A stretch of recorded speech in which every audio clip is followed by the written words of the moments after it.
A legendary weekend in the Lou. PGA Tour champions compete in the Stifel Charity Classic, presented by Compliance Solutions, September 4th through 7th, and COAR. Perform live with your Friday ticket. Visit StifelCharityClassic.com today.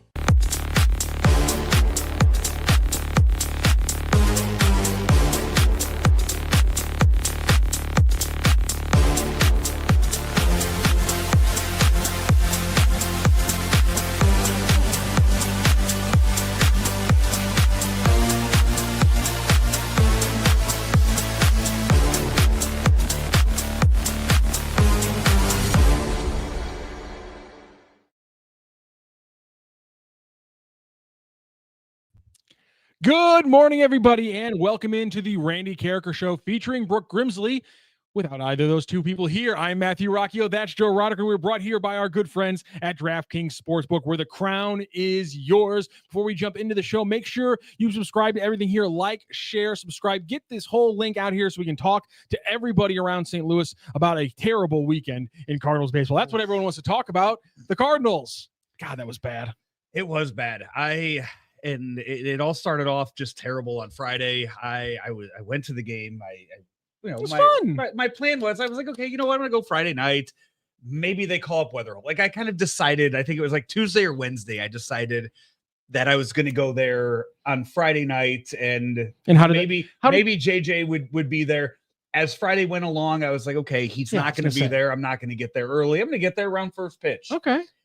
I walked into the lobby. Mm-hmm.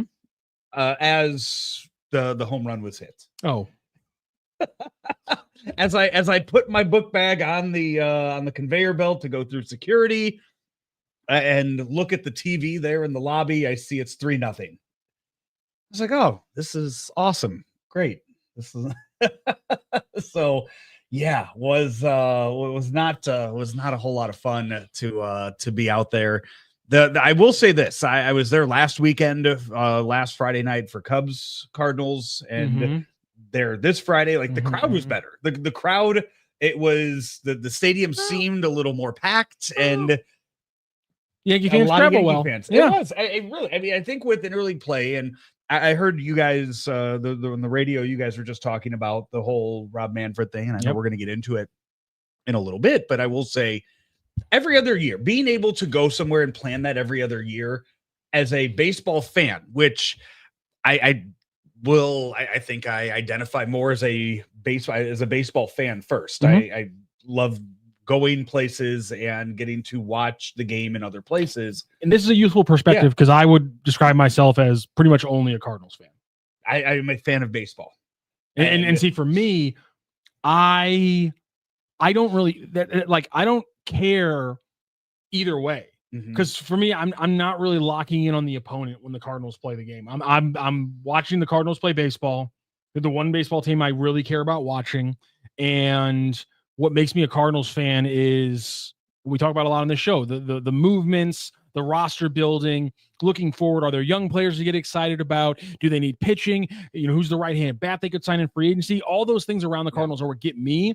So I've never really cared about a lot of interleague or less division or more balance, whatever. I've always I've never had a say in this argument. So it's interesting to me that you have the pro interleague argument, and most Cardinal fans I do run into are very anti-interleague, pro divisional games. This is the first time in maybe 6 years, but I take that back because I went up to, I was in Chicago for White Sox Cardinals. I was up there for that series, but that's not a new stadium.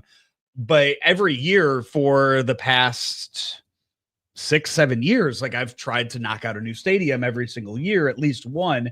And most of the time I will have that revolve around where the Cardinals are going. And I'll try to find, actually, you know what? No, I take that back. I did do that this year, but it wasn't interleague. I went to PNC. Okay. I went to Pittsburgh and saw Cardinals Pirates there, but I will try to do that mostly, but for interleague play, it's an every other year thing. So you do have to kind of plan it around. Like if you're a Cardinal fan, you want to go see them. Okay. Every other year you could go see Yankee Stadium. And you have that opportunity. I do think Yankee fans kind of took advantage of that, maybe for a lot of them last weekend before school starts. So they came out here, but they were out here in bunches this weekend. Yeah, and listen, the numbers still weren't great. Katie Wu tweeted it out there, over 40, then mid 30s, then sub 30 on Sunday. It progressively went down each day, and we've said it here before. I'll say it again. I completely support the fan base in using their one form of leverage, which is, of course, buying tickets. And so that's what the fans are doing, and that's the power they have. And power to the people on this one. Yeah, and you've seen it. We have seen this all year from opening day, not selling out. But I think they eventually did. Did they get there? I think on opening day they announced it. Yeah, they announced that it was a sellout. But you are seeing, yes, as it's going on. What are we? A few weeks away from the Hall of Fame weekend. See what the numbers are like for that. Like, see if fans come out to at least honor some of the old players that we've seen. Like, I don't think we're gonna get a 35,000, 40,000 day again this season, and that should speak so much more to ownership than I think it's going to, because I think we're already being what's the word I'm saying? We're kind of already being conditioned to say, hey, things aren't going to be great again next year. Like, don't expect this to be a top 5 team in baseball again next year either. And that's why I've always had a problem with their rhetoric, and I think their rhetoric's been off. And it's not just because in the moment I thought it was off, because to your point, now you're looking at how do you pump people up for 2026. And had this been a true runway season in a lot of ways, I think there'd be a lot more things to point to as, hey, this is what we got to look forward to 2026. In fact, right now they could do a very easy job of saying, look what you have to watch in 2026. But for some reason refuse to do it. Do we want to get into 2026 talk? Because we saw this weekend, we did see Nathan Church get called up yesterday. Yes. Oh God. We all know Wetherholt's there in the mix. They were really kind of, if you watch the game Saturday, if you watch the Fox broadcast on Saturday, and you heard kind of Ken Rosenthal pushing the Sonny Gray trade agenda, like you heard him kind of pushing that. I don't think it's going to happen, but Ken Rosenthal sure seemed to think it was a possibility. Like, I just kind of look at, what this team could look like next year with Church out there now in the mix, with Wetherholt in there. And you saw Blaze Jordan homer this weekend down in Memphis. He hit another one this weekend. Oh, wow. Good for him. That's fantastic. I mean, is he in the mix for 26, especially when Bloom takes over? And I think it's clear Bloom drafted him and now traded for him. I think he's a Heim Bloom guy.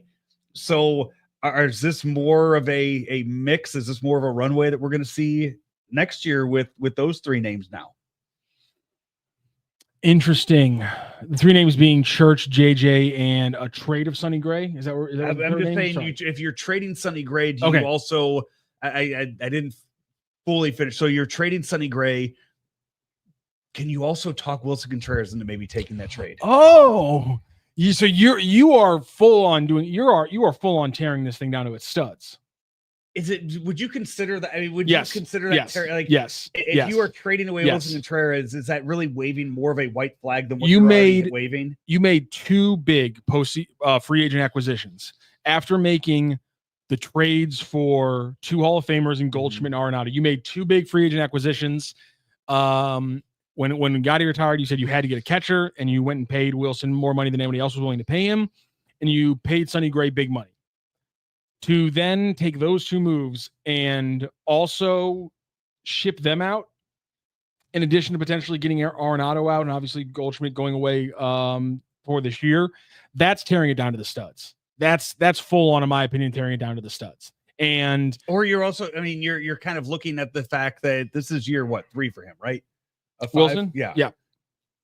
You signed him to be the heir apparent to Yachty, the next catcher. He's not. It lasted 2 years, and now he's no longer the catcher. And you're just saying, listen here, like, Alec Burleson's going to play first base. Ivan Herrera is going to DH. this is their roles on the team. Like Alec Burleson has earned a starting position 2 years in a row now, 24 and 25. Alec Burleson has earned himself the chance to play every day. You want to get rid of a right-handed bat who is, as a St. Louis Cardinal, 26% better than the average hitter. You're talking Contreras? Yes. I don't want to get rid of him. I'm wondering if they are going to try hard again to get rid of him. And if that is the ultimate plan with this. And you base that off of just time wanting as many darts of the dartboard kind of thing? Yeah, if that's your big, piece that you got from the trade deadline this year was Blaze Jordan, is that going to be I'm just kind of looking at how young this team could look next year. Interesting. Skywalker 1982 says, I'm not sure what they can do in free agency. That could make a difference. That's an interesting point. Cards Nation 95, tear it down. It's past due. They're not going to do anything in free agency. The big reason why they're going to do more than they did last year, but I think that's only because it's impossible to do less. Is Zach Gallen a legitimate free agency target? Do you not remember the Zach Gallen? He hated the pitching lab. Yes, but everything. But do you not remember the story of when he was traded away? It's different though. It's Himes Cardinal now. It's not Mozeliak. It's a completely different guy running the show. Just talking about the money side, because I have a point to make based on your answer to this. Mm-hmm. Do you think money wise they would get in? They would, as we'll use a John Mozeliak, they would step into that deep water with a Zach Gallen, considering his injury issues, the lack of him having a down year in a walk year, those aspects. I'm just asking this because Merrill Kelly is probably going back to the Diamondbacks. So I'm trying to find a pitcher that the Cardinals could sign that can actually improve this team. I don't see it just because there's so much uncertainty about the 27 season right now even happening. So to your point, then I don't think a large amount of money will be spent when actually playing baseball in 2027 isn't figured out yet. But everyone's dealing with that though. But from the Cardinals ownership, the Cardinals spending, there are organizations I think are just going to say, who cares? It's just money. We're going to spend it and we're going to go with it. But I think the Cardinals will be much more conservative with their money and say, listen, like, we're not going to do this. There's going to be a lot of teams like that. There are going to be a lot. I don't see the Dodgers doing that. I don't see the Padres doing that. So the reason why I asked the Mets do it. Yeah. But I do think that a team like the Cardinals are going to go, you know what? We'll see how it goes. The reason why I ask is this is the Athletic just put out their top 25 free agents for Major League Baseball next year. Gallen and Merrill Kelly represented the lowest rung of the pitchers on that top 25 list. So I was just trying to gauge, in your opinion, if you think the Cardinals are swimming in those kind of waters for even just a Merrill Kelly or a Zach Gallen. The fact that you say no says a lot. Also looking through that list, on the bottom half of that list, not a lot of right-handed bats either. So the people who are wanting that solve in the lineup, I don't see it being in free agency this year either, whether or not we even had the specter of 2027, but that's obviously very important. Yeah, you'll have to do, I think, something to fill a major league roster. So I guess show me, 35 through 50 on that list. Yeah, that's a good. Yeah, exactly. I think that's where you're going with something like that. You're looking at that, or it's pieces you get in a trade. Whether it's you do trade Sonny Gray and you get some younger guys back, or you're trading Lars Nootbaar, or you're trading Willson Contreras, something like that. If you are able to trade some of those guys, a Nolan Gorman maybe, and you see what kind of pitching you can get back for that. Craig Lewis, Contreras is not even remotely an issue. We have bigger fish to fry. Let's trade the lefties, because isn't Church also a lefty? Yes, he is. Yeah. And that's where I know yesterday morning on 365, Brendan Schaefer, who I think is a huge Lars Nootbaar fan, and has criticized me for being critical of Lars many times on and off the air.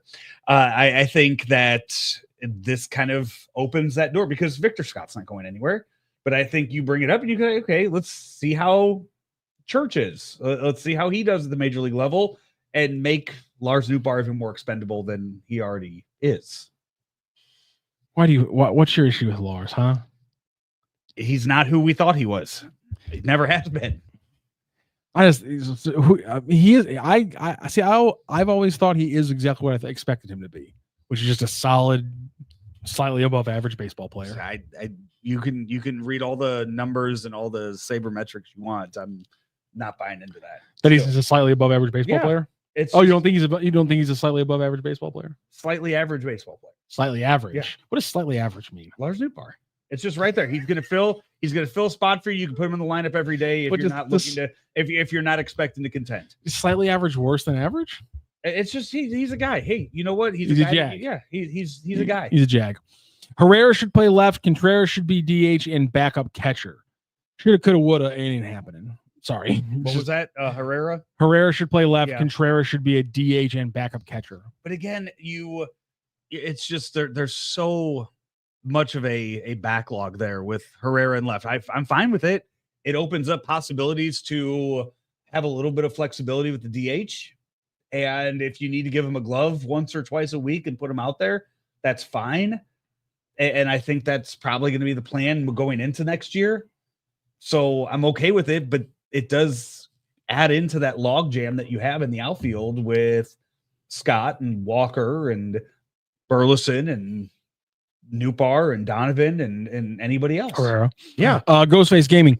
What team is going to trade for a guy who's aging, declining offensively, and only plays good defense? I don't see any teams wanting Arenado. No more now, and I can't see the Cards eating his contract. We're going to be stuck.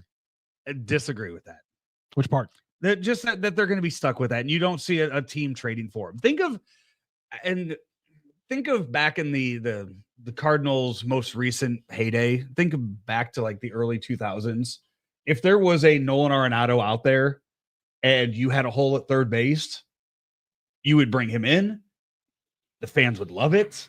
You had this future Hall of Famer, and suddenly with a broken bat like this, though, suddenly he would find a way to have new life and spark an offense when you're batting him seventh in the lineup instead of fourth or fifth. Think of I look back at like a Lance Berkman when they went and got him. Seemed like his days were over in Houston, right? Let me just check these numbers really quickly. Come on now, because I remember never not being terrified of Lance Berkman. Okay, Lance Berkman's last full year in Houston at age 33, he had a 140 OPS. Then he got traded to the Yankees halfway through 2010. With Houston that year, he had a 120 OPS, and it fell to 90 with the Yankees. So he had a really bad second half of the season with the Yankees, and then he comes to the Cardinals and tears the cover off the ball. But he was literally only a year removed from being a 140 OPS player in Houston at 33 years old. That's a little different. 509 slug percentage. The defense has been there for Arenado. You know what? Here's to you. You know what? Credit to you. 567 slug in 2008, 509 slug in 2009. But while he did have a 120 OPS in those first 85 games with Houston in 2010 before he got traded to the Yankees, 436 slug percentage and a 413 slug percentage for the whole year. Yeah. Comes back with St. Louis the next year, 547 slug. Yeah, it's just you just get these, you light this new fire under this. And that's what I thought that they were going to try to pull the trigger on him and find something for him at the trade deadline. I would imagine they really did imagine if he would have gone to the Phillies, if Arenado would have been traded to the Phillies. Yeah. Bat him seventh or eighth in that Phillies lineup. Put him there to play great defense at third under, one of the most, probably the highest attended, second highest attended teams in all of baseball right now. You're telling me the life just wouldn't have been breathed right back into him? Yeah. The question is, can he I don't know, sit for a month and recover from whatever injuries he's dealing with? One thing, a little tangent here as I'm looking at Lance Berkman's baseball reference page. Do you know what he's listed as? What do you mean? Size. He's a bigger guy, 6'3". He's listed at 6'1", 220 on Baseball Ref. The thing is, I would have guessed 6'3", 240 at like the smallest Lance Berkman. 6'1", 220. Wilson, you watched a lot of Houston. 6'1", 220 seemed a little small for Lance Berkman. Taller than that. I thought he was taller than 6'1". He looked like he was as big as Pools in 2011. 6'1" seems insanely tiny for Lance Berkman. I'm not trying to say that he's tiny, he's bigger than me, but still, I'm a little surprised by this on Baseball Reference. I'm calling BS. 220 seems a little low too. Well, that one that could be when he was younger. 6'1" is really what I'm not trying to, the man was a little bit older. He was making a lot of money. Let's not be unfair. Jeremy Davis, I wonder if he's throwing out a potential free agency haul here. Tatsuya Imae, I don't know how to pronounce that last name. My apologies, but he's saying you heard it here first. Making a little prediction here from the absolutely nothing about from the NPB. Have NPB? no clue. NPB, is that the name of the Japanese league? Have absolutely no clue who that guy is. Yeah. Nippon Baseball League or whatever it is. Yeah. NPB, nice. Thank you very much. Bill Dowland says no spending from the Cardinals until the new CBA. Yeah, I would agree with that. Yeah, you think they're going to let 60 million? You think they're going to let 60 or 70 million in payroll walk out the door and not replace any of it, or not replace a good chunk of it? Think they're going to go from a 100 a pitcher? Like that's what I said. I mean, that's bare minimum though. They're going to do more than they did last year, but last year was $2 million to fill Maton. For me, it's more of the fact that right now for 2025, the payroll is around 130 million. Right now, under contract for 2026 is $69 million. Do you think they're going to have a sub 100 payroll next year? You're also not putting in. I don't think Sport Track also has any of the guys' arbitration numbers and things like that. How big are those? Yeah, it's going to go up, but I'm saying you're going to add 30 more million. I don't think you're going to get to 30 million arbitration numbers unless we're talking about Donny getting the extension that we expect him to get. Like that. So a pitcher and a Donny extension, are those legitimate cash moves from the Cardinals? Yeah, okay. I think we'll that's 30 million. We'll get a really good idea of the the future of this team, or what they. That's 30 million. If they're going to trade Donovan, or if they do extend him. 12 to 15 to Donny. 15 to 18 on a pitcher. Say like that's 30 million type contract. Whatever Edmund got. Dodgers, probably something that you would give to Donovan there. I think he got more than 15 per year. But it's the Dodgers. So yeah, Donny got 5 for 74, which 14.8 per year with a $17 million signing bonus. Yeah.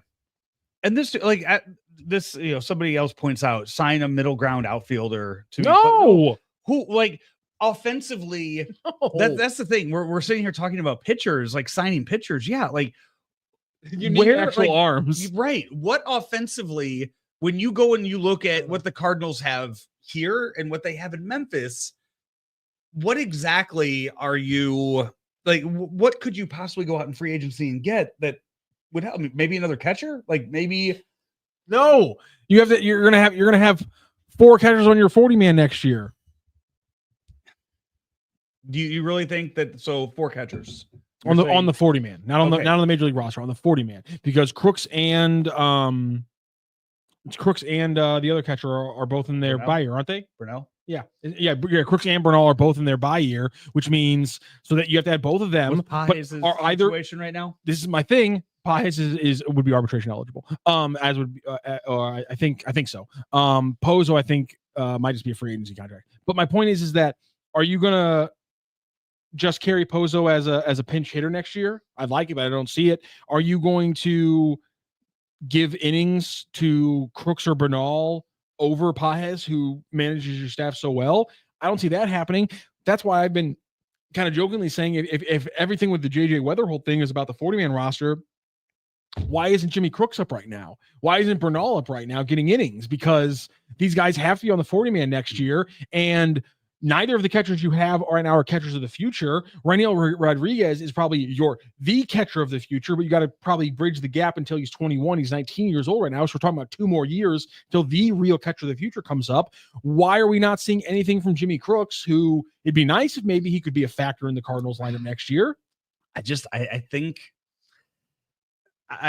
as fans, I think we are falling in love with prospects that maybe we're not familiar with how the organization feels about some of these guys. Like we see the stats that Jimmy Crooks puts up in Memphis and think he should be up here. And I think we don't. fully have a grasp of what the organization thinks of him. If the organization doesn't think that highly of him, why does the 40-man crunch apparently matter? Because if the 40-man crunch isn't a real thing, then you're not sweating leaving Bernal off the 40-man next year, right? Because why do you don't need him? He's not projecting that way. Crooks is 24 years old or something like that. He's not a major league catcher. I don't need him, so I don't have a 40-man crunch. So one of the things they're not being honest about is my point. Or you're in a transition right now between one GM and another, and you have one guy on his way out, and we don't know what the new guy is going to be doing when he comes in. Doesn't that seem like a waste of time? Like, aren't they wasting 2 months of useful? Yes. By the way, my apologies for Pozo. Pozo also is pre-arbitration. Both him and Pius are in the same situation. That's 100% what it is. That's yes. And that's where all the frustration comes in. And that's why we get mad after you get swept by the Yankees and you lose a series to the Rockies, because it just makes the frustration even bigger, because there is no direction right now. And the guy that's going to be running it next year doesn't talk. So let's dive into that, because JJ Wetherholt will not stop hitting the damn ball. He had 2 more home runs over the weekend. He has pushed his August numbers, while not impressive as his July numbers. His August numbers are 292, 404, 583 slug, and that brings us to a 1287 OPS. And he has 4 home runs and 2 doubles, so 6 extra base hits. He has 11 strikeouts to 8 walks. He's also been hit by a pitch once, so not too bad there. And again, 2 more absolutely just hammered balls over the weekend into the stands. Is there a point where, I'm not saying they make it because of the complaints, but is there a point where the complaints and the chorus of the fans reaches a point where JJ Wetherholt just forces the Cardinals' hands and said, you can't not bring me up to the major league level? Or do we see the stubbornness, I believe some people would even call it pig-headedness, win out? I think if he's not up here for that September series against the Giants, then we aren't going to see him. And that's malpractice. That's malpractice. Right now they're down in there. You're not calling them up while you're on the road. Like right now, it's also about marketing. Exactly. So you're not calling them up during the 6 games down in Florida. You're not going to call them up for early or for actual weekday games against the Pirates in a 4-game series before you Here's get the out thing. again. Here's the thing. You do call them up when you're in Florida, because instead of it just being the dry shot of JJ's here, I get you get the debut. I get that point. That's a fair point. He's used to hitting in minor league parks, and that's what he's used to hitting in minor league parks. He has a big series, and now it's everyone in St. Louis now has 2 or 3 days to line up the tickets for the next time they're in town when JJ's in the lineup. You lose the debut factor. You're right. That's probably one that you're probably 100% correct. I'm wrong here. You don't want to lose the debut factor, but I think there is some potential marketing buzz that you can create from him being away from the park, having a couple big games, and then being like, all right, start lining it up. He's going to be here in town. But you're right. The debut part is such a huge thing. It is. That's where it has to be. It has to be. First game has to be at Busch, right? Yeah, you're right. That's where you want. Yeah, that's where you want the first hit to happen. That's where you're struggling to sell tickets. I don't know how much of a bump you get. TV benefits the most from that. The TV bump would be huge. We'll be talking about that too as well. Maybe that Friday game against the Giants is also probably, I don't know. What day is that? It's a Friday. I'm just making sure it's on an Apple TV game. There you go. That's a very good question. I like how we have to trade for that kind of stuff now. That makes sense. Bill Down says there's 11 players that need to be removed from the 40 right now. Not an Apple game. It's not an Apple game. No. So, all right, we'll circle the day. They've had 3 of them this year. Are we done? Like, is there a limit to how many times you get stuck on Apple a year? Jay Box says Burleson is the only outfielder who can hit the ball.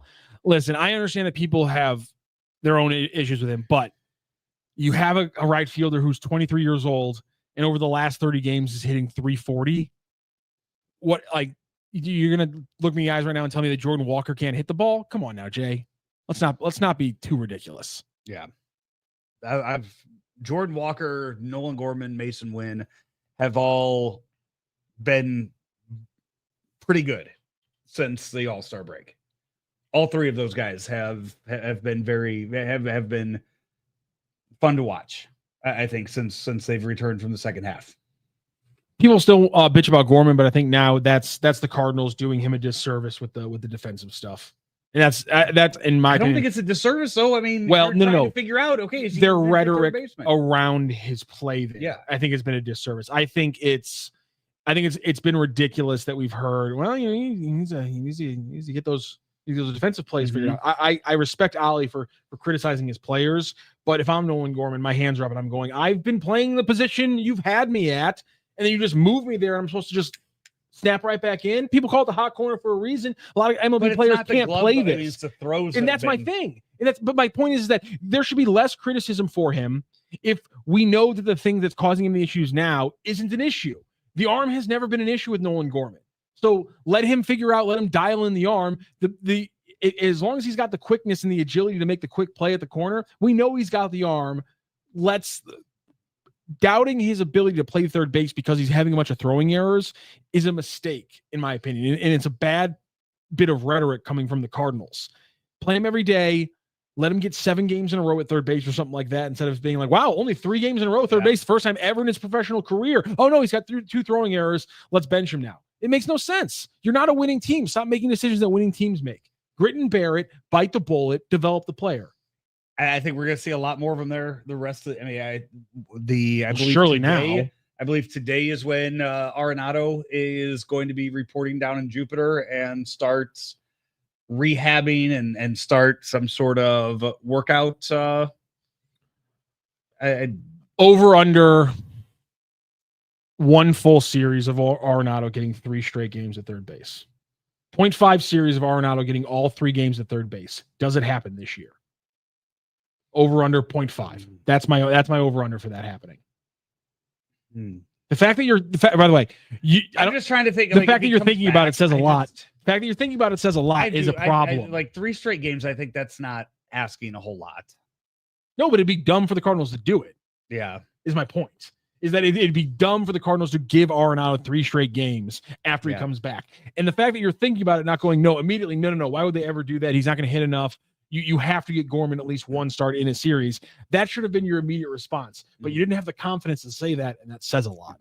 Just throwing this up on the screen. Yeah. He's in the news today. If people want to go Google he is? It. Yeah, we don't need to get into it. He's in the news. Awful Announcing came out with their rankings of the TV broadcast today. I was real disappointed to see that the Cardinals were 19th, the broadcast team. I will flip around. I will put on MLB and the MLB TV and flip around to a lot of different broadcasts. And I think that being 19th is way too low for that for that team of primarily Chip and Brad, and then you throw in Mark Sweeney to a lot of games. The cat was not mentioned in there. I was looking at the article this morning, but I think number 19 was way too low. Listen because they do a good job, and it's listed something about them being 2 homers. You're the hometown TV broadcast of the team. Every single one of those are homers. All 30 of the teams are homers. Yep, that's the kind of point. Why would you not be that? They have fun. I enjoy watching and listening to the games. There are a lot of broadcasts that I will turn on and I will turn off in about a half an inning because I just cannot stand the 2 of them. The Cardinal broadcast is not one of those. I think it's a lot of fun. I'll be honest, and I've admitted this to Jim, and he was very mad at me. I'm usually triple screening it almost every night, and so I watch the broadcast a lot on mute. Okay, because I can get what happens in the Cardinals game without the broadcast. I can't get what's happening in the podcast I'm trying to listen to without listening to them talk. You're going podcast and TV? Okay. So usually most nights I have 2 computer screens. Mm-hmm. I have a TV, and then I usually have something going on my phone as well. Okay. So I'll have a podcast or a YouTube video playing on my phone.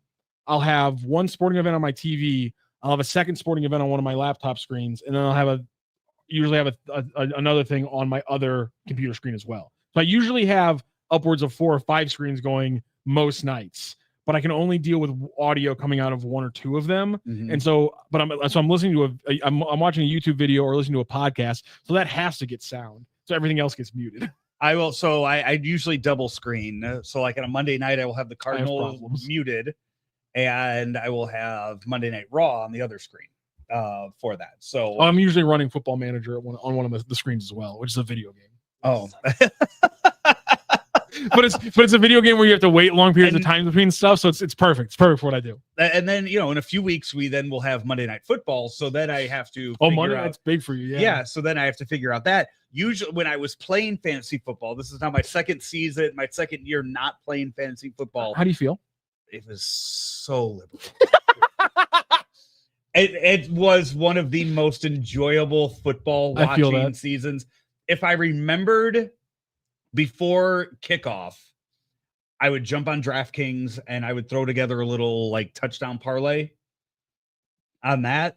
But other than that, I would just sit and I would just watch Red Zone, and I would just watch it and not care at all who was scoring touchdowns or who was getting vultured from touchdowns. And I loved it so much. Good for you. And when it came time this year, and the guys that were in the league were like, "Hey, are we restarting this league again? Are we getting back into it?" No, not me. You guys go do what you want. I'm off. I agree with you. I am off. I had one fantasy team last year. And it was freeing only having one. Jay Ryan again. Well, boys, I'm fully out on this season. I've relegated the games to the second screen going forward. While we're talking screens, Jay Ryan, what's on the primary screen? I got to know. I got to know what's on the primary screen if you're multi-screening it. Yeah, no, wrestling will get the main screen with the audio for me. When I was playing fantasy football, I'd have the computer up with the with the score, the running score. What was it? Like your live score and your fantasy matchup would just be there on the computer. Yeah, no wonder it was stressing you out. You can't be playing. You can't be living life with the score always up in front of your face. Constantly running. Oh, yes. You are a sicko. Yes, constantly running every single drive, just begging for things to happen with that. Moggy Frogger says Jim was a ladies' man. Yeah, that's why he's in the news. I'm surprised, by the way. I didn't know he was in the news. Usually, Real Housewives stuff hits my girlfriend's phone days before I find out about it. I'm shocked. I didn't get a download today. So, but yeah, that'll wait till I guess Thursday. I usually don't watch Thursday night football. So it doesn't get the screen for that. I only go one screen usually for that. There's very few games. There's so much. I mean, it's all day Saturday, all day Sunday, Monday night. So I've weaned myself off of doing Thursday night. The one thing I do really like, and to your point about the broadcast, is when I do actually, like when I have a day where I'm like, I don't have any podcasts to watch. Usually it's a weekend day because I don't try to do as much on my weekend. So like I'll be watching the weekend game. I'll be listening to it. I know some people like it and don't like it. And there's some people in the chat bitching about how they do it. I love that they're just trying to have some fun during a baseball game. That's what it's supposed to be. That's for me. That's what it's supposed to be. That's why I listen to local broadcasts. Is I want people just to be trying to have fun. And with TV, because you have so much more free time to not have to talk about exactly what's happening in the game, I want them to screw around a little bit. That's why I can watch the game on mute for huge chunks, is because I don't need the broadcast to tell me what's happening. I can watch with my own two eyes. But Brad, one of the funniest people in St. Louis, so I love it when I am watching and actually listening to it because it's hilarious. And then they go to Jim, and I love giving Jim crap, but he's fantastic on the sidelines. His interviews at the end of the games are always fantastic. Get something out of the players every time because they like to screw with him. And yeah, I think it's a fantastic broadcast. And same on the radio side too, because you get these, Chip's doing 150 games a year. It's, he is sitting there watching and having to fill 3 hours 150 times a year. If the game is boring, they've got to come up with something to keep you locked in. And also keep themselves locked in for their own sanity. That's why the random times when Clay was on the broadcast and it's a really boring game, I will turn to the radio because I just want to I want to hear the tone of his voice. Yeah, shift throughout the game as we get through these moments where I'm just like, yeah, Mike wants to get through this one, and I don't blame him for it. Right. So I love those moments. Yeah, I mean, the radio, they are there they get no days off. Yeah, that's crazy. On that, unless it's a vacation or a series off for that, but they are on it every single game. And yes, at some point, yeah, you're going to be homers. You want to see that if the team does well, that's a lot more fun for you. So yeah, they're going to be homers. Yeah. 19's way too low. 19's way too low. You look at who some of the top ones were in that, and it does make sense. Like it's hard to, I'm not going to sit here and say they deserve top 3 in the mix, but when you look at who the top teams are in all of this, it's okay. Like, I do say I am a little miffed at Chip right now, because every time we have him on as a guest, the man's t-shirt game is unbelievable. He's always out doing something too. It's always it's you never know where the background's going to be. You think like, okay, fine, you have great suits, you're on television, you're locked in. I get it. You lived in Atlanta. You spent huge chunks of your life in Chicago. Very fashion forward cities, big cities. You're a fashion forward guy. You got the suits, fine. Then we have you on as a guest, and you pop on, and you got like these Hawaiian shirts that just dunk on us. Because I'm sitting here in a plain blue shirt, a plain black shirt. I'm always rocking plain shirts. Randy's got his fun polos. I'm getting dunked on by the old guys. I'm getting a little sick of it. Padres were the first ranked TV team. Mets were number 2 on the list. You can't. This is the problem. You're a San Diego Padres fan. You're probably living in San Diego.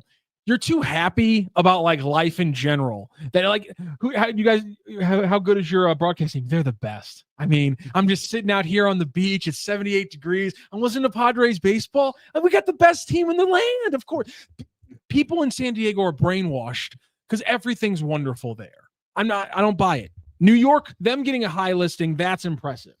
Those people hate their own broadcasters a lot of the time. Philadelphia, New York, them getting high on the list, that's impressive. I buy that. San Diego, that's California dreaming right there. I don't like that. Did I say Giants number 3? That's 5. Yep. Blue Jays number 4. I was surprised to see Cubs listed at number 5. John Shambi plays a big role in that. But I was very surprised to see Cubs ranked in the top 5. Phillies are number 6. If you just go and you just watch clips of John Kruk telling stories randomly in the middle of games, he's so good. It is. It's going to be Kruk's going to be, if he keeps doing this long enough, I mean, he's going to be reaching Mike Shannon levels of. Oh, by the way, much like Mike Shannon, John Kruk gives strong. Really good thing Twitter wasn't around when he was playing. Mm-hmm. Like there's some of these stories where you're just like, he's fudging this to not get in legal trouble, and I respect that. But if this happened in 2014, we think about John Kruk in a very different light. Yeah. And those are the players you want, because Shannon's the same way. If Shannon's 40 years older and around during Twitter, completely different situation. Yeah. So that's the article's up on Awful Announcing this morning is when that was posted. So Jeremy Hodge says the old guys know how to dress rock.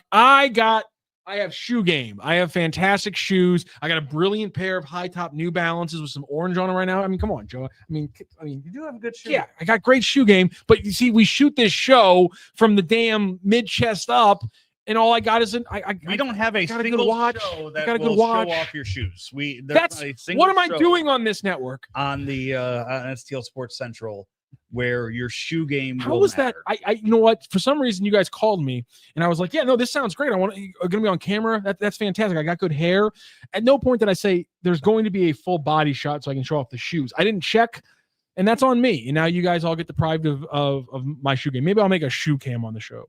So you guys can see what I'm doing. If you want to work that out, or you could just take a picture of it and tweet it out every day. I could, yeah, you're right. Get notes from Rob Fisher on how to do that. And you know what? I did bring up shoes the last time I interviewed Rob Fisher. He's a big fan. Yeah, I've expanded my shoe game since I last had Rob Fisher on when we were Claves Online. Not match anything. You won't come close to matching Fish's shoe game.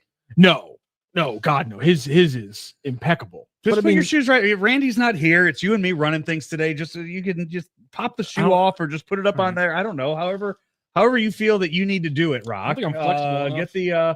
Get the shoe on. Nope. We need a second camera. Do we not have the second camera? You know what? Up and running. Here's what I'm going to do. Here's what I'm going to do. I'm going to. I'm gonna jump into the studio. I'm gonna jump into the studio. We have other cameras. There. Yes. Yeah, Willson, turn that one you just turned on. Turn that one down here. Yeah. Make sure you get the shoes. They can See, they can see bang, there it is. Look at that. And look at that. Look at the shoe game. I mean, come on. With your That's what you guys sweatpants. aren't seeing. With my Lululemon sweatpants, thank you very much. That's what you guys aren't seeing. Look at the shoe game on the guy. I mean, come on. High tops, New Balance, orange. That's a clean shoe. Thanks, Wilson. It's funny too, because on Friday it was another one because people were like, you keep getting dunked on by Randy. Randy always has these cool polos and you just have these plain t-shirts on. And I felt a little I felt a little small. I was like, I'm getting dunked on by Randy Karraker because he's got these Houston Astros like bright ass polos, and I felt a little bad. No socks on those? Or, No, I you can't see the yes, socks. I come from the so if you notice, is about you have a kid now. Yes. And does he wear like high socks? Yes. See, thank you. Yes. I love that we're getting this debate. I love that we're getting this reaction from a parent. This is fantastic. Okay, Joe, you feel like there's a thought you need to get out. They wear the kids. So my son's 12 and they wear the high socks now. And he just come, he'll be ready to go out for the day and he has these shoes on. And I look at that and I just think back to like when I was 12, like, the idea of your socks going above your shoe. Yeah, you were a nerd if you were wearing socks that high. And that's like the thing for these kids these days. And I look at him and I was like, that's how you're going to dress going out. Yeah. And I was like, you look like a dork. Wilson's got high socks on because he's younger. Because that's the thing, Joe. What was your way to shorten your socks? When your parents obviously weren't buying ankle socks. No. Were you doing the flip over the bottom? Were you doing the scrunch? Were you doing the scrunch? You flipped over the heel for that, and you suffered when they would just get a little off, and you had to walk around with socks like that.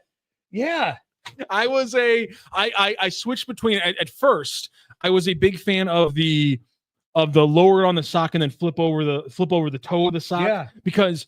Like classic all parents, I'd always have a year where my shoe was like one size too big because your parents are going to buy you the shoes so you can grow into them. So that it would work for that year, but the next year the shoe would be too tight, and then I'd have to switch up my style. One time, I just straight said, you know what, I'm gonna get in trouble for this one. I took a pair of socks and I cut them. And then I got the edges evened out so they just looked like regular ankle socks. I got yelled at by my mom, but I didn't look like a nerd at school because that's the thing is kids nowadays have like high socks. When me and Joe were younger, and Joe's 6 years older than me, so this lasted a good chunk.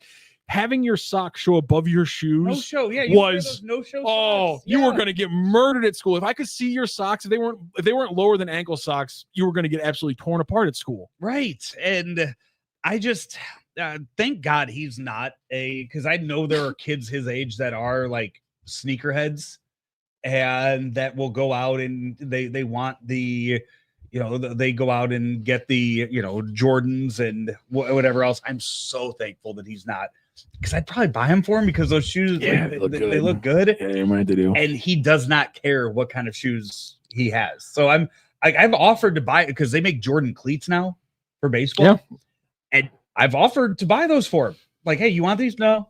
I have a lot of friends who have Jordan. Just ended up going to like to play it again and just getting a cheap used pair for that. But I mean, he's also going to grow out of them in half a season. So you got to go thank your lucky stars, my guy. Like I'm not sure, if it's your thing, but like tonight, knees, like, elbows on the bed. Thank you, Jesus, for giving me a son that doesn't want shoes. Because I was never a shoe guy when I was a little kid. My parents was just, I get like a $40 pair of Vans, and I was completely fine with it. I got into it now. Margaret Frogger says Boomer shoes. How dare you? New Balance has some very good looks, and the high tops are a very good look for the New Balance. But I like that. I like that you were so exasperated right from the get-go as soon as I mentioned it. Because I'm like you. I see the kids now. I'm like, how do you style that? Because like even now as an adult, who like that's the style. Yeah. But I look at I'm like, I can't wear my socks above my shoes. All my socks are no-shows. I just bought a bunch of new socks, and all of them I bought them specifically because they are no-shows. They stay on my heel, but they're all completely below the shoe line, and you cannot see them at all. I'm obsessed with it. Yeah, I can't stop. I go with whatever you would call that. Whatever that works. The ankle socks works. Shauna St. Loserville. My girlfriend wears no-show socks that never stay on her feet, constantly slip over her heels. I don't understand it. Drives me nuts. I do have like a 4-pack of Adidas socks that have a weird tendency to slip off my feet when I'm wearing my Adidas shoes, which does annoy the crap out of me. Yeah.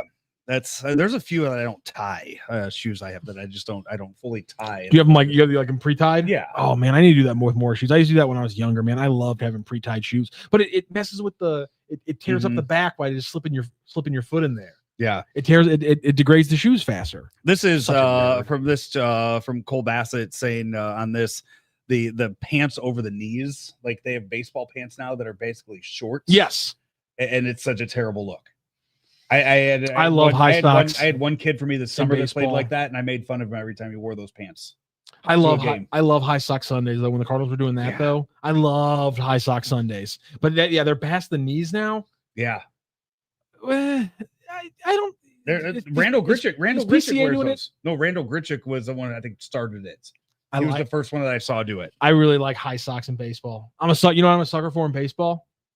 I love stirrups. A pitcher in stirrup socks is one of the best things in baseball. I'm okay with that. Ubaldo Jimenez would break out the stirrup. Stirrups. Pitchers in stirrup socks are one of the cleanest. That's just you just have to bring those out every now and then. The cleanest sports aesthetics. All right. Baseball like that. And a linebacker in football with a neck roll. The two greatest aesthetics in all of sports are a pitcher with stirrup socks and a linebacker with a big fat cowboy collar or neck roll. Those are the two most elite aesthetics in sports. You cannot convince me anything else lines up to those two things. By the way, they sell shoes at DXL. Like I knew they had shirts and pants. Like what the hell is DXL? It's for you of all people. Joe Siggs, I know exactly what you're gonna say, you son of a bitch. Son of a bitch. How have you never heard of DXL? Is it a Husky Kid store? Yeah. My Husky Kid store was Old Navy. There's no way that you've never heard or seen of that store. It has been so long since I've received such blatant and necessary side eye. The way that Joe had to hold back going, I'm sorry, fat ass says what? The way that you had to hold back immediately going, but you're fat or something when I said that up was you side-eyed me so immediately. That was there's no way. I feel very seen right now. That was ugly. God bless America. I mean, I've never been called fat without being called fat in such an aggressive manner before. I feel like it's one of those things where if your girlfriend's watching the show and you're going to go home and she might say, Matt, 5 of your shirts are from there. No. She's just gonna go, you see this portion of the closet? Like I bought these for you at that store. Okay, so I do have to just admit this. There is a chunk of my closet that is clothes purchased by my girlfriend. Yeah. But you might be in for a rough afternoon. But it's gonna get rougher here because there is a section of my closet that is clothes bought by my girlfriend, but it's all from Lululemon. Okay. It is entirely from Lululemon. That's all she buys me, and that's why I have so much of it. I rarely buy my own, but I am wearing multiple pieces of it today because it's insanely comfortable. Yeah. And it looks good on a husky body. Despite the fact that it really was not made for it, it does look good on a husky body. God bless America. Yeah. Cole Bassett's left foot. DXL isn't just a store. It's where linebackers go to feel petite and where your uncle's Hawaiian shirt dreams come true in 4XL glory. That's fair. That's fair. I feel, oh man, Derek O. Chapman, what a shit show. Cardinals, get it together. WTF. She's talking about this show? No, I think he's talking about the Cardinals. Okay, yeah. All right, so we pretty much hit all the big Cardinals topics. The starters didn't look good against the Yankees. They all got ripped through. Injuries hit the roster. Donny's out. We're still not going to get JJ. VS2's down, and now every chatter who wouldn't shut up about Nathan Church finally gets something to talk about. I really was worried, Joe, that he was going to have a huge game on Sunday because I have been very down on Nathan Church as a prospect this year. And if he comes up and actually hits for the Cardinals, the chat very likely, much like for my shoes or my Lululemon or the fact that I like to cry at movies, they can add just another reason to come at me. Yeah, I hope they give him an ample number of at-bats while he's up here. I mean, we know he's here for at least 10 days. So hopefully they continue just to throw him out there in center. And we see that. We got to see the arm kind of on display yesterday, and I think he was really upset with his first big throw for that. But I mean, for as highly touted as that was a he is mistake in the organization, we will see it. And also, if you think the show's off the rails with Randy, I mean, come on, the stuff that Randy says too, we're not going to say that that's off the rails. Well, no one died this weekend, so we would have been completely safe with Randy today. No one died. There wasn't any huge giant scandal, so we would have been fine. How to do it more professionally than us. That's even, I think, a stretch. One thing you can do professionally: win some money with our friends at DraftKings Sportsbook, where the crown is yours. Right there on the screen, it's promo code STL Sports. Check it out today because we got another hot day today, Joe. It's going to cool down starting tomorrow. The weather gets really beautiful in St. Louis the rest of this week. But over the weekend, today, nothing beats relaxing on a hot summer day than watching a little baseball. And the simplest way to get in on the action is to download the Pick 6 app from DraftKings. It's crazy simple. You can just jump on, go to the Cardinals game, pick any baseball game you really want to. I like locking in on the Cardinals game because, well, earlier, like I said, they're the only team I really watch when it comes to baseball. Just pick more or less on the stats for 2 or more of your favorite players, and boom, you're in the mix for big cash prizes. I say keep on rolling with Jordan Walker. He's struggled the last 6 games, but over the last 30, he's hitting over 350. So I would roll with Jordan Walker for some hits, runs, and RBI in the next Cardinals games. Pick 6 is available right here in Missouri, so do not miss out on the fun. Do not settle for smaller payouts. Switch to Pick 6 with DraftKings, and right now customers can get $25 in bonus picks with their first deposit of $5. Download the DraftKings Pick 6 app now and use code right there on your screen, STL Sports. That's code STL Sports for new customers to get $25 in bonus picks with their first deposit of $5. Better payouts, bigger wins, only with Pick 6 from DraftKings, where the crown is yours. Gambling problem? Call 1-800-GAMBLER. Help is available for problem gambling. Call 888-789-7777 or visit ccpg.org in Connecticut. Must be 18 and over. Age and eligibility restrictions vary by jurisdiction. Pick 6 not available everywhere, including New York and Ontario. Void where prohibited. 1 per new customer. Bonus awarded as non-withdrawable Pick 6 credits that expire in 14 days. Limited time offer. See terms at pick6.draftkings.com/promos.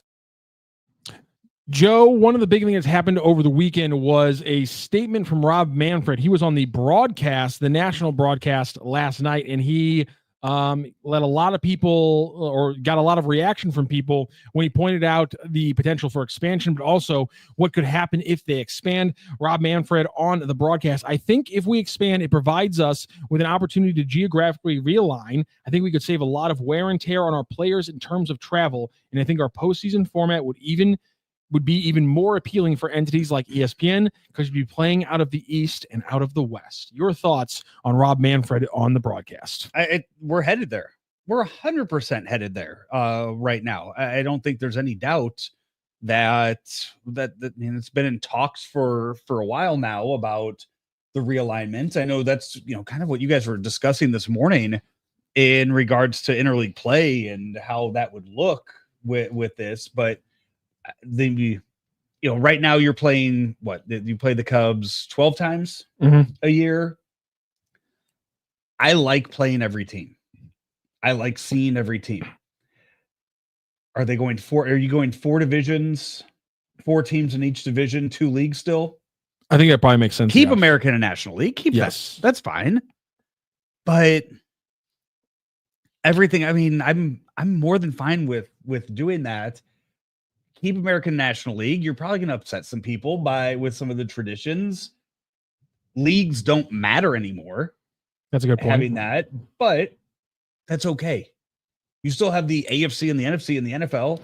Yeah, like you don't need the leagues to be different entities in baseball. Like right. You said, that's something.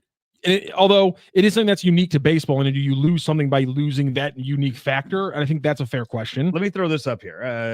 I'm going to put this up on the screen. So right now, here's what it looks like. Here's what Major League Baseball looks like as far as the maps go, because they talked about expansion. 2 teams that gets you to 32. That gets you to 8 divisions, 4 teams each. Okay, now while we're talking about expansion, we're talking about geographic. Let's throw out where Nashville and Portland. What are we doing? Where are we going? Because that matters now. We're going to talk about geographic realignment. We're saying Nashville for sure, right? Yes. Salt Lake City. That's Cole Bass's left foot. Throws it out there. I feel like Salt Lake City is going to be the city that benefits from this. I think if you would have talked about this 5 years ago, Portland was there. Okay. I think now it feels like Salt Lake City is starting to get that push. Okay, so for that. Also, too, you have where the A's are right now.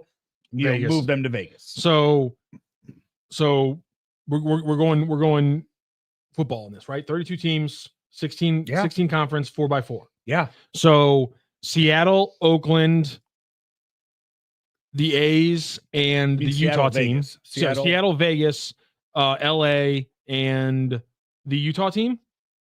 No, San Francisco. Seattle, San Francisco, Vegas, Utah. But we're not going to try to keep this ALNO?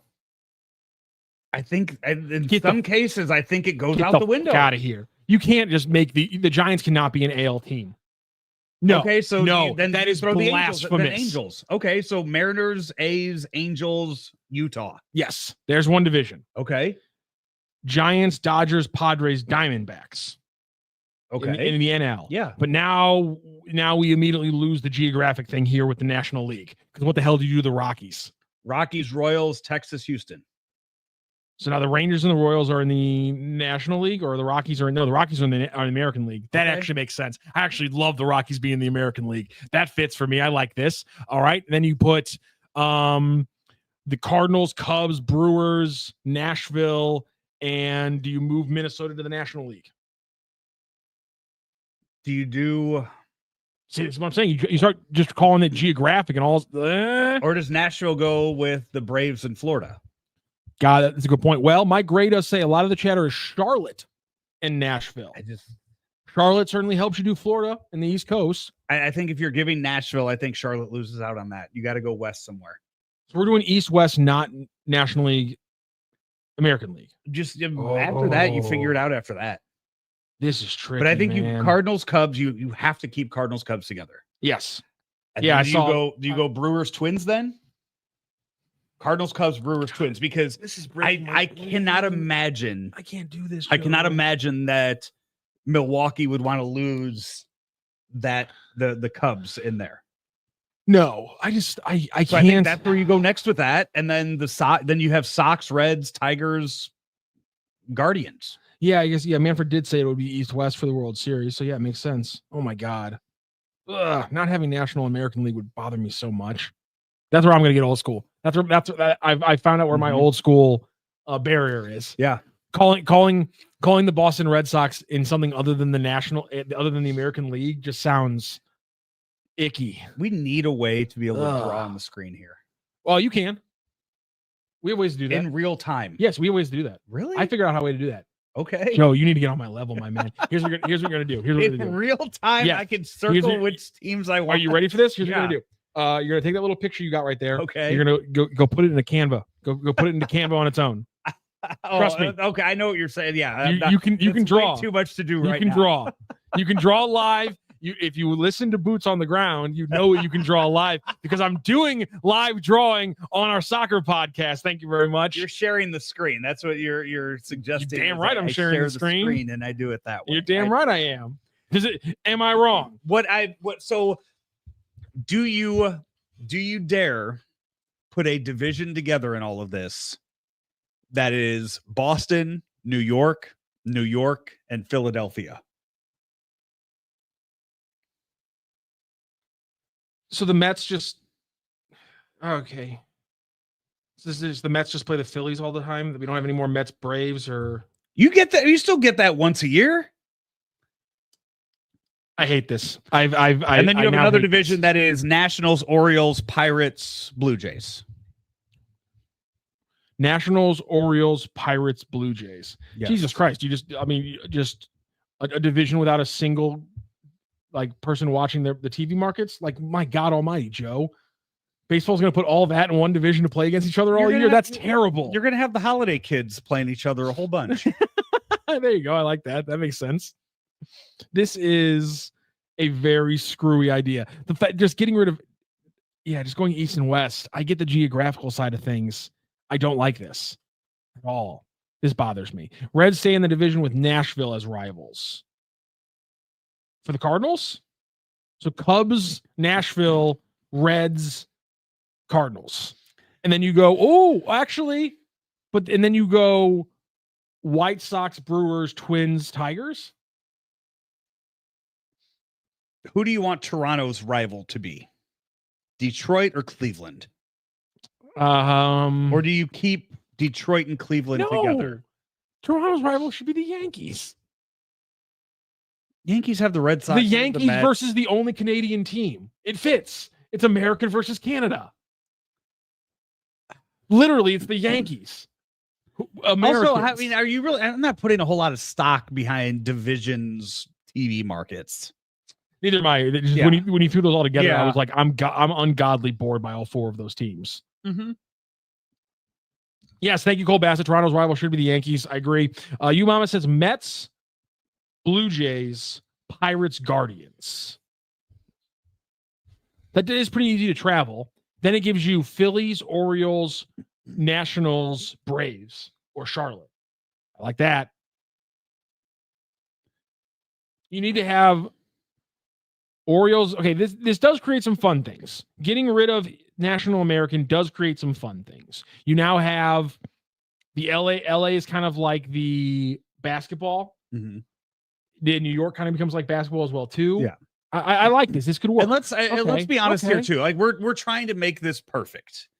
And you look at the NBA and some of the divisions that are in the NBA. The NBA correctly has done it where they've built their playoff system to where divisions barely matter. And so most casual NBA fans don't know what the divisions are for a good reason. Right. But you look at some of the geographical where those are, and they don't make sense. Same with, and again, like the NFL gets handcuffed with this too, because you look at the AFC West right now, that is Vegas, Denver, LA, and then Kansas City. Like Kansas City is forced to be part of the West in that, and it doesn't make for great travel. They only have to do it once a week or really that's why 3 times a year. And so, yeah. One thing I do want to throw out that I took from Manfred's statements, which for me is more about the last part about that, when he talked about how it's, and I'll get the full statement up so everyone can see it here. Is he mentioned this one point about, I think we need to expand. I think our postseason format would even be more appealing for entities like ESPN because you'd be playing out of the East and West. And I get his point there, but I think we do need to point out that. So are they talking about the playoffs would be like what they do in the NHL? We did have some chatter who says the NHL is the best format. Copy that. As far as playoffs, I think our postseason format would be even more appealing for entities like ESPN because you'd be playing out of the East and out of the West. So you break it down initially from in the playoffs, but that also doesn't make, because you can't have 16 teams in Major League Baseball playoffs. No. So first round, are you going geographical in the first round? So you wouldn't, I don't think you'd change the playoff format. You'd still keep it at. You have to. You 100%. Yeah, right now, you have, if you have 4 divisions of 14, if you have 32 teams, the only way that makes sense is by going all 4, unless you're going to do 8-team divisions. If you're going to do 4 8-team divisions. No, I have 4 division champions and 2 wild card. So right now we have 3 division. We have 3 division champs and 3 wild cards. We have 6 teams now, so now it's just 4 division champs, 2 wild card, 6 teams each. I don't think we need to expand the playoffs here. How do you determine East West? Like that's where he says the first round of the playoffs. Okay, all 3 of those wild card games are in those home parks. Okay, the higher seed home parks. Mm-hmm. So the top 2 division winners get the bye. The second 2 division winners have to play. Yes. So again, how you can't promise though that it's going to be East and West, because you can't, because if the 2 teams, if the Dodgers have the best record, they're going to get a bye. If you're only having 2 of those divisions, there's only 8 teams out in the western part of the country. Yeah, but you're still going to have a West division. But what I'm or a saying West is, Conference. as far as making why are we it using the to word playoffs, division? I just don't see how you can sit here and justify when there are buys in place saying that you're going to have it East and West. You can't guarantee that. You cannot guarantee that it's going. So let's just say the Mariners and the Dodgers are the 2 best teams in baseball. They get buys in the first round. Not anymore. They win their divisions. They're not going to have a wild card game, so you're not going to have any games in the Pacific time zone in the first round of the playoffs. Do you understand what I'm saying here? Yes. Okay, so there are going to be no teams out there. I see what you're saying. It does kind of screw with things. So what do you think Rob Manfred's point? Why do you think Rob Manfred thinks it'll be better for ESPN? Because I as he's sitting here and saying that, as you look at how some of the other ones do it, like you can sit here and you will for sure in the NFL have a team in the Mountain West, Mountain or Pacific time zone that's going to make the playoffs. That's you are almost guaranteed that every year. So your point NHL, is what happens if same thing, because there's no buys. Also, you've eliminated all but one buy in the NFL. So are you talking about like broadcast schedules here? Like that's what he's saying. Like the central time zone. He is saying our postseason format would be even more appealing because you'd be playing out of the East and out of the West. So you can fill up the schedule. You cannot guarantee that. Yeah, you're right. Because half of the Western Conference is going to be teams playing in the central time zone. Yes. Okay. Now you're saying that's it. The Bill downtown's helping me out. East of the Mississippi, West. Yes, I see what you're saying now. Yes. You cannot guarantee that there will be a home game, a game starting in Pacific Standard Time in the wild card round of the playoffs. The one thing you didn't mention in your explanation there was the phrase like first pitch or starting times. Yes. That's the right. Crucial thing you got to point out. And that's what I feel like he's trying to say here, is because you'd be playing out East and out West. Yes. You cannot guarantee that. That's a really good point. That's completely correct.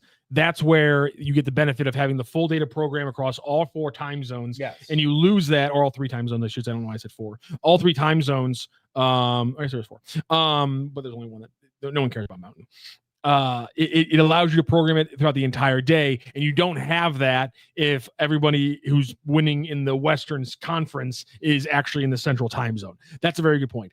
The thing I wanted to bring up is that Rob Manfred making these comments yesterday was an infomercial. We all watched an infomercial because right now Rob Manfred and Major League Baseball are trying to sell their TV deal to ESPN. And so Rob Manfred is live on the air saying, no, this is going to be great for ESPN. This will be even better for what ESPN wants to do because look at how great this is going to be. Because the entire thing right now with Major League Baseball, and this is all coming from the excellent reporting by Andrew Marchand at The Athletic, is they're trying to sell ESPN. They want ESPN interested in MLB.TV. And more importantly, they're trying to line up all of their deals. They're trying to get ESPN right now to sign a 3-year deal, because a 3-year deal on the TV side would then line up with Fox and TNT's deals ending after 2028, which would mean baseball can then move forward and sell the World Series and the playoffs to ESPN. So Rob Manfred was just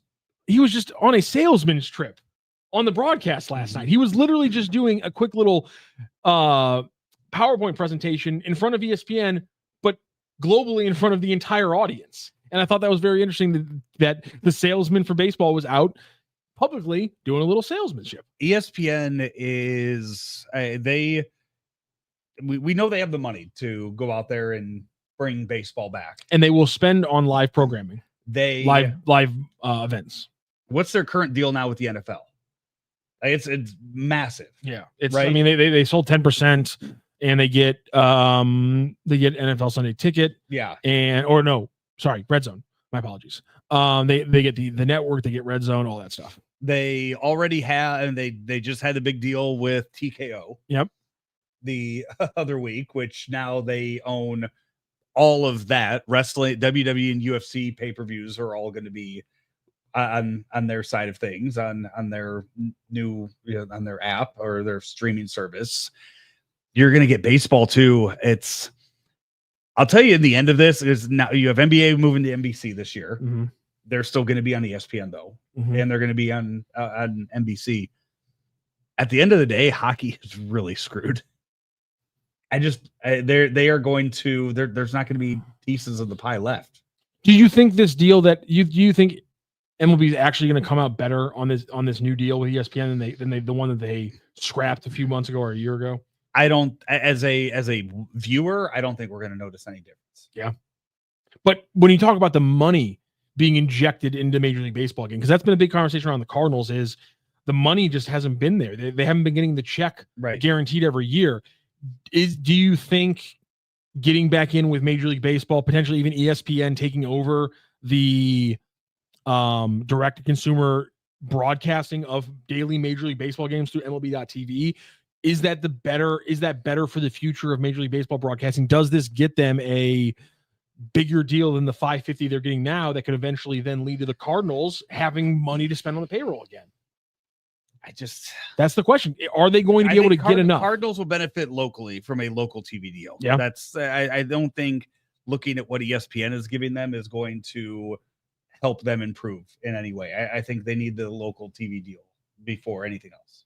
Is the local TV deal just going to be getting wrapped up into Major League Baseball's overall deals in the future? Like, I feel like Major League Baseball still wants the local streams, and then they want to package them into MLB.tv and then give that to ESPN to be part of ESPN's direct consumer product that they want to roll out. Going back to the beginning of the show with, looking at all of this, I don't think we're going to get any answers on that until after 2027. With that, I would imagine there's conversations about it, but you're not going to get into bed with a deal on anything if you are afraid you're going to be missing a significant part of a season 2 years from now. That's the other aspect, is them trying to get this deal done. And by the way, they kept saying that they were going to get the deal done with ESPN before the All-Star game, and they still haven't.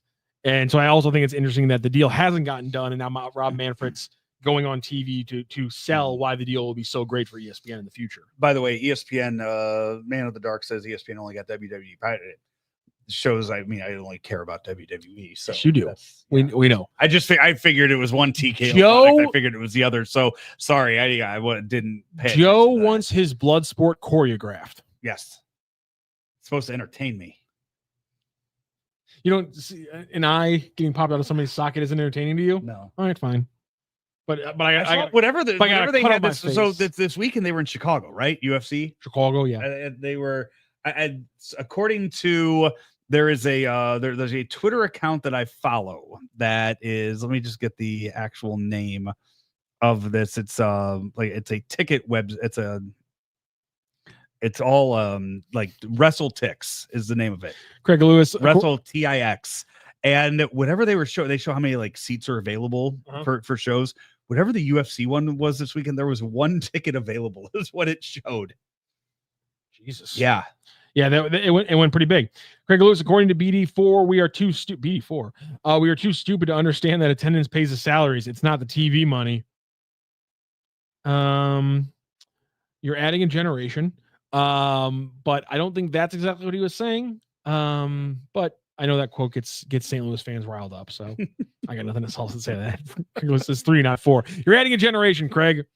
Does anyone know any numbers for what St. Louis has gotten out of the no blackouts offerings? The $20 thing is what I'm talking about. Yeah, I'm not sure about that one. I can't imagine it's a lot of money though. No one's getting any money from TV right now in baseball. No, that's again the teams that have the networks now of their own. That's where the future I think lies with baseball. That's not good for the Cardinals. I think it is. I don't think it is though, because that means that every piece of overhead for broadcasting, producing, putting it out, all that overhead is now on your books. Instead of what the MLB wants to do, which is create a 100% interior. We broadcast everything. We have one pregame show. We have one postgame show that wraps up everything, and we put it out there. That is such a low cost version for the Cardinals, and it's low headache. They don't have to worry about paying the broadcasters. They don't worry about paying anybody. It's just MLB sets it up. MLB knocks it down. Why wouldn't the Cardinals want that? I think in the end, I don't think I think you would find that doesn't matter. I think what they're paying, The money doesn't matter. No. I think the producing of it and the paying for all of that. I think that money gets no. I don't. You're right in the long run it would, but my point is when we're talking about having to create it from scratch, when you're 30 years behind SNY and you're not in New York and you're in St. Louis, versus right out of the gate MLB Network saying all your games are taken care of this year. In the moment, it's going to be hard for teams like the Cardinals to say, no, we're going to completely from scratch start our own production of our games from in-house versus Major League Baseball walking in and saying, sign right here, all 162 taken care of. We're good. You're done. You don't got to worry about anything with your broadcast rights. Here's your check. Here's 162 for us. Go. Everyone goes their separate ways. You don't think that kind of easy money isn't going to be something enticing to maybe not the Cardinals, but a lot of teams like the Cardinals who lost $50 million, who lost that $50 million check and have been having to recoup it in other ways over the last 5 years?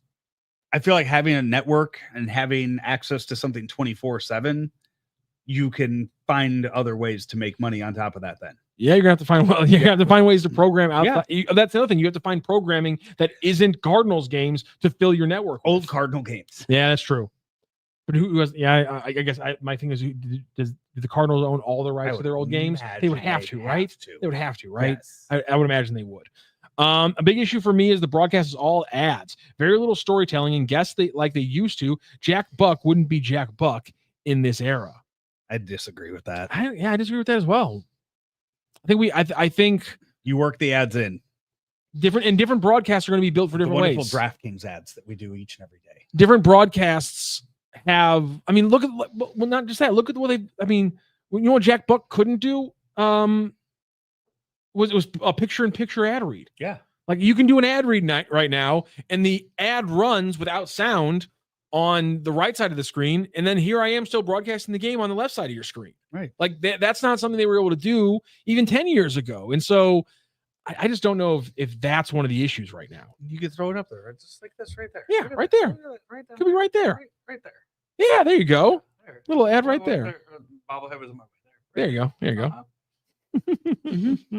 Mason Windu, economies of scale. Think of all the employees needed for the broadcast. How do you keep them busy and paid in the offseason? That's the thing is all that offseason time you got to fill with programming, or is Major League Baseball saying you don't have to worry about that? You send us a couple clips when we want to do a mashup of the greatness about the 1993 season. Send us a few Ozzie Smith clips, and we'll take care of it. I think it's less complicated than you think. Once you get it all put together, I think it's a lot less complicated than what you. I think even on I don't think that's an issue because you already have companies that are doing this. Joe, you just built a whole broadcast. This wasn't that hard. I'm saying you have companies that already just came together. You have companies that are like you're already doing that with the TV broadcast now. Yeah, those people just they do the same thing, and they just move and they're doing the exact same thing now under your umbrella. Yeah, you're right. It's not rocket science, but it is a lot of work. And I'm not. You're 100% right too about the value of having it. Mm-hmm. And Kevin Duncan here says the Blues and Cardinals combine for one, and that way you have Blues have Blues during one season, you have Cardinals during another season, so on and so forth. That could work as well, and I think that would be great for everybody involved. It's a good point. Man of the Dark. The team should produce docuseries each season, like the one that was just on Netflix for the Red Sox. You could do stuff. I mean, you could do off-season stuff. Yeah. I will still to this day watch the 2006 World Series DVD. That stuff always hits. You have that stuff doesn't interest me, but I know that it interests a lot. I know there's fans out there right now that don't care what team's on Hard Knocks, but will watch it every single. The Bills? Is it the Bills? I think it is the Bills. Yeah. But they'll watch it every year. Yeah, that's a good point. And I just think there are people that love that behind the scenes stuff. It doesn't interest me. That's fair. I don't think I've ever watched an episode of Hard Knocks ever. One last point here. We'll close out this realignment and expansion talk. Is there another team other than the Cubs that has to be in the Cardinals division? No. There's nobody. You don't care about the Brewers or Reds that much? Don't care about no. Royals don't care. Nope. It has to be Cubs and Cardinals like that. Those are when you are linking teams together. Yes, those Cubs, Cardinals have to be linked together. Yankees, Red Sox, Yankees Mets too. Yeah, I think Yankees Mets have to be linked. Yes.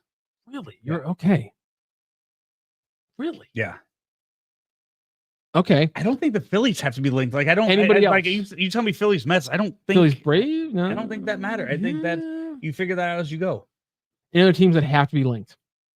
Dodgers, Giants. Yeah. Yeah. I would say Dodgers, Giants.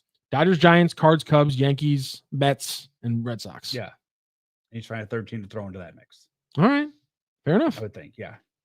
Which then I think, that's where I go where I think Cubs and Brewers, I think Milwaukee and even the Cubs too. I think Milwaukee will look at that and say, look, we need the Cubs in our division because people are driving up to watch those games. Cubs, they need the Cubs fans. If you put the Yankees, Mets in the same division, if you put the Dodgers and Angels in the same division, do you put the Chicago teams in the same division? I don't think you need Dodgers, Angels in the same division. No, you split that up a little bit. Yeah, why are you so hardcore about Yankees, Mets then? So I just think there's something different about the Subway Series than any of the other crosstown rivalries that you have. That's another thing. Losing the potential for Subway Series as World Series, that sucks for this realignment thing. No, I don't think. I'm not saying it's not material enough to not do it, Joe. I'm saying it's a con. It's a thing. If you were listing the crappy things about it. So I mean, that's so hard small, to predict. so minute. Like, if you were sitting there like that, like if you're sitting there, wouldn't you go, man, we could set this up to where one day there could be a Cardinals Cubs World Series? But again, what are the chances of that ever happening? I don't want that. There's only time in ever that there was a Mets Yankees World Series. There's only one World Series I care about seeing ever in my life. It's Cardinals Yankees. Yeah, that's that's got to be on a lot of people's lists, right? Another Cardinals Yankees World Series, be amazing. Yeah. Oh my god, that's all I want. Right? Have we ever gotten even championship series in the same time? With the Yankees and the Cardinals both being in their respective championships. Yeah. 2004. 2004 almost happened. That's true. I think there was another one since 2000. I'd have to go back. No, because they lost to they lost to the Giants in 2012. Willson, nicely done. I didn't even think about that. Why was I not? I feel like I should have been wiped that out. You just wiped Waka's appearance out from your memory. Yes, that's okay. I was like, why am I not thinking about 2012? Now I remember why I'm not thinking about 2012. Thank you. Now I just realized why I'm not thinking about 2012. Do you need Padres and Dodgers in the same division? They hate each other a lot now, but can that hate stay forever? I don't think so. That one kind of feels like that one kind of feels like Cardinals Brewers or Cardinals Reds, where it's like it flares up when both teams have something going. It flares up when you got a Niger Morgan acting like a jackwagon. You know, it flares up. It flares up for those kind of things. Yeah. But beyond that, not really. Yeah. But also, I was. I think. Did you say 2000? 2000 was another one. Cardinals lost to the Mets in the NLCS. Yankees beat the Seattle Mariners in the ALCS, so it gave up the Subway Series, obviously, in 2000. Yeah. We need to see that more. And at this point, I'll just take the Cardinals getting a playoff team. I guess we shouldn't be complaining about who the actual opponent's going to be in that one. All right, we got to get out of here. Joe Roderick, thank you so much for joining us today. Absolutely. Randy Karraker is handling some things. He'll be out tomorrow as well. Brendan Schaefer, though, is on regular Tuesday duty with the show, and he will be joining me as well. Hopefully, we'll have some things to talk about with the Cardinals game. I would love it, or the Cardinals, I should say. I would love it if they called up J.J. Wetherholt today. That's all I need. Can we talk to somebody about that happening, Joe? I need to wait. I want to see it. I want to see his first game. Yeah, we all want to see his first game. So no J.J. Wetherholt, but we'll have plenty to talk about tomorrow. Brendan Schaefer will join us. We'll talk about plenty of college football. The Mizzou news over the weekend, they got people going. They named 9 captains, and 2 of those captains are still fighting for a starting job between them two, as both Bo Prabula and Sam Horn were both named captains. So nothing better to do when Brendan Schaefer is here than to complain about some Cardinals mistakes and talk about some Mizzou football. So that is on the docket for tomorrow's show here on the Randy Karraker Show, featuring Brooke Grimsley, presented by DraftKings Sportsbook, where the crown is yours. Check out DraftKings Pick 6. Get your picks in today. Start with 2, move it all the way up to 6 to up your odds. That's our friends at DraftKings Sportsbook, where the crown is yours. The promo code for Pick 6, if you're using it, STL Sports. For Joe Roderick, I'm Matthew Rocchio. We'll talk to you tomorrow at around 10:02.